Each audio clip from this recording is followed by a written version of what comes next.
naging concern dahil lumabas ang tinig ng OFW na hindi tayo magpapadala ng remittances sa Pilipinas. Naging concern sila sa pamilya natin. Pero simula nung nakaupo sila, hindi tayo binigyan ng mabuting gobyerno. Hindi naging safe ang ating mga pamilya dito sa Pilipinas dahil dumadami ang mga bangag.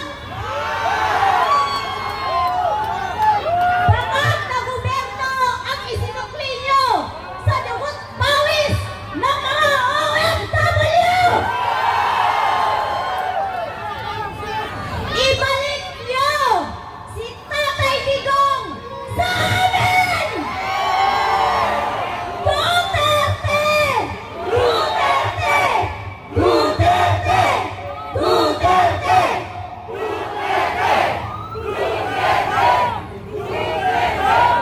Bring him home! Bring him home! Bring him home! Bring him home! Bring him home! Bago po ako magtatapos sa aking salita, gusto kong ipaalam sa inyong lahat, hindi po kami bayad! May pera kami!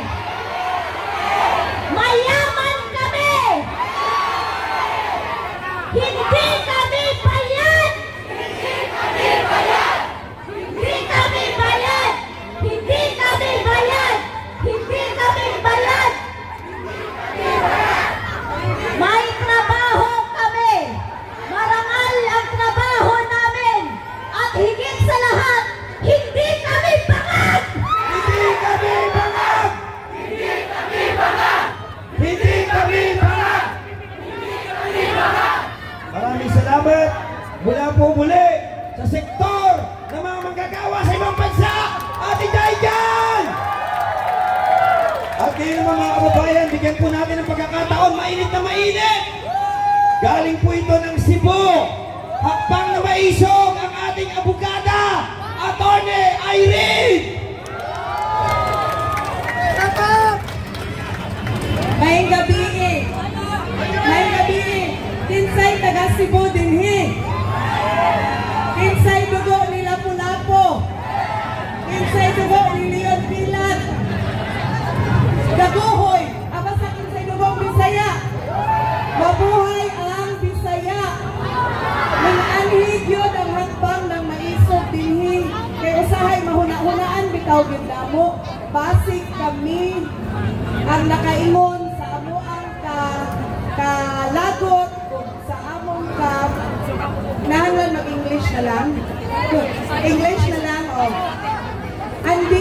Andito kami here ngayong gabi dahil minsan ang hakbang ng maisog Cebu na pumapasok sa isip namin, di ba kaya dahil sa indignation rally namin at sa noise caravan namin, napukaw yung inggit ng gobyernong ito sa isang tao na lubos na minamahal ng taong bayan na hanggang ngayon ang pangalan niya, we still keep shouting Duterte, Duterte.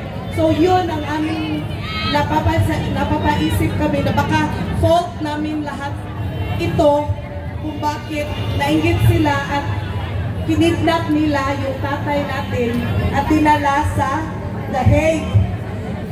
Gayon pa man, we are taking this opportunity para mag-join dito sa rally na ito, this birthday celebration.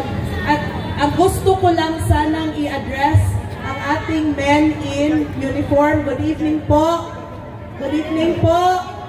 Say good evening to our men in uniform. Good evening, maayong gabi. Magandang gabi po sa inyo. Alam naman siguro niyo po, mga ma'am at mga sir, civilian authority is sovereign.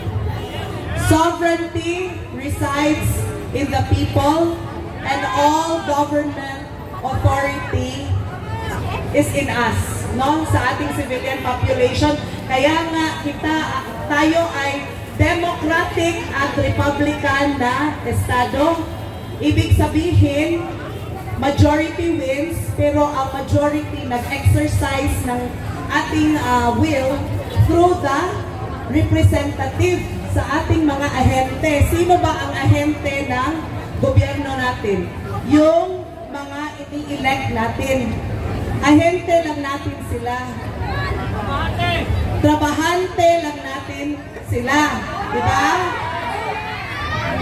Dapat sana ang trabahante susunod kung ano yung gusto ng principal ng taong bayan, correct? Ginusto nyo ba na mag-sign sila ng impeachment against Inday? Ginusto nyo ba? Tinanong ba nila kayo? Ginusto nyo ba na kinuna ng pondo ang PhilHealth? Nag-ask ba sila ng permission na, kunin namin a few $100 million or billion pesos from the PhilHealth Fund so that kung magkasakit man kayo, baka hindi na kakasya yung pera ng bayan. Did they ask permission?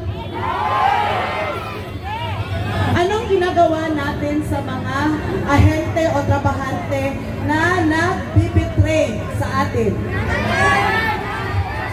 Diba? Karapatan natin sesantehin. So, yun lang ang gusto ko sanang ipaabot. Dahil tayo ang principal, dahil nandito sa atin ang authority ng gobyernong ito, kung pwede man natin ibigay yung authority sa ating mga hinahalal, yung mga elected officials natin, pwede din natin kunin ang mandato. Kunin ang mandato at ipapa sa ating kamay.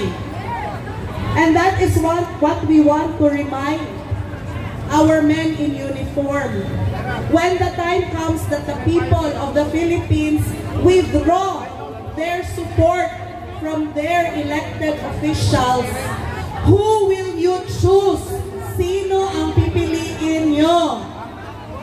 Utang ng loob, piliin nyo ang bayan. Piliin nyo ang Pilipino. Please choose us. If you protect us, we will protect you. Yun lang po. Salamat.